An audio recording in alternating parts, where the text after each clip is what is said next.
Your question is the most difficult in the world. It is not a question I can answer simply with yes or no. I am not an atheist. I do not know if I can define myself as a pantheist. The problem involved is too vast for our limited minds. May I not reply with a parable? The human mind, no matter how highly trained, cannot grasp the universe. We are in the position of a little child, entering a huge library whose walls are covered to the ceiling with books in many different tongues. The child knows that someone must have written those books. It does not know who or how. It does not understand the languages in which they are written. The child notes a definite plan in the arrangement of the books, a mysterious order, which it does not comprehend, but only dimly suspects. That, it seems to me, is the attitude of the human mind, even the greatest and most cultured, toward God. We see a universe marvelously arranged, obeying certain laws, but we understand the laws only dimly. Our limited minds cannot grasp the mysterious force that sways the constellations. I am fascinated by Spinoza's pantheism. I admire even more his contributions to modern thought. Spinoza is the greatest of modern philosophers, because he is the first philosopher who deals with the soul and the body as one, not as two separate things. Somebody who only reads newspapers and at best books of contemporary authors looks to me like an extremely nearsighted person who scorns eyeglasses. He is completely dependent on the prejudices and fashions of his times, since he never gets to see or hear anything else. The word God is for me nothing more than the expression and product of human weaknesses, the Bible a collection of honorable, but still primitive legends which are nevertheless pretty childish. No interpretation, no matter how subtle, can, for me, change this. The important thing is not to stop questioning. Curiosity has its own reason for existence.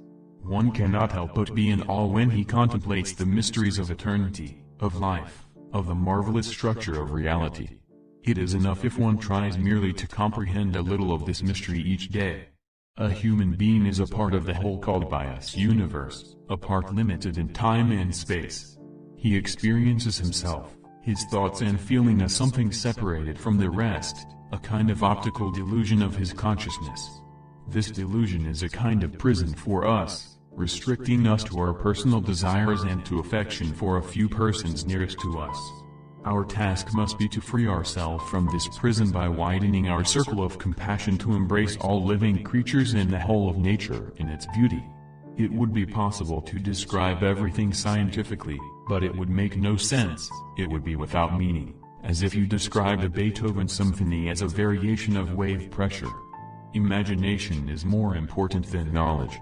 For knowledge is limited to all we now know and understand, while imagination embraces the entire world, and all there ever will be to know and understand. Reading, after a certain age, diverts the mind too much from its creative pursuits. Any man who reads too much and uses his own brain too little falls into lazy habits of thinking. From the standpoint of daily life, however, there is one thing we do know, that we are here for the sake of each other, above all for those upon whose smile and well-being our own happiness depends, and also for the countless unknown souls with whose fate we are connected by a bond of sympathy. Many times a day I realize how much my own outer and inner life is built upon the labors of my fellow men, both living and dead, and how earnestly I must exert myself in order to give in return as much as I have received. The most beautiful thing we can experience is the mysterious. It is the source of all true art and all science.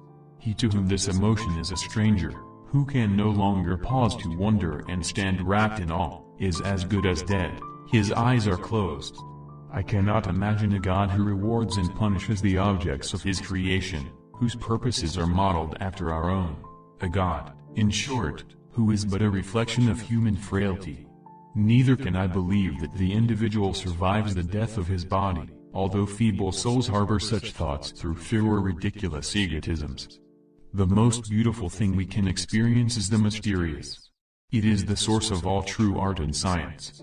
He to whom the emotion is a stranger, who can no longer pause to wonder and stand wrapped in awe, is as good as dead. His eyes are closed. The insight into the mystery of life, coupled though it be with fear, has also given rise to religion. To know what is impenetrable to us really exists, manifesting itself as the highest wisdom and the most radiant beauty, which our dull faculties can comprehend only in their most primitive forms. This knowledge, this feeling is at the center of true religiousness. He who joyfully marches to music rank and file has already earned my contempt. He has been given a large brain by mistake, since for him the spinal cord would surely suffice. This disgrace to civilization should be done away with at once.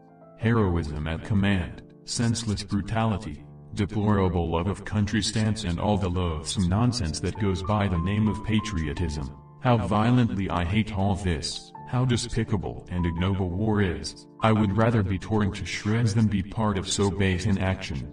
It is my conviction that killing under the cloak of war is nothing but an act of murder.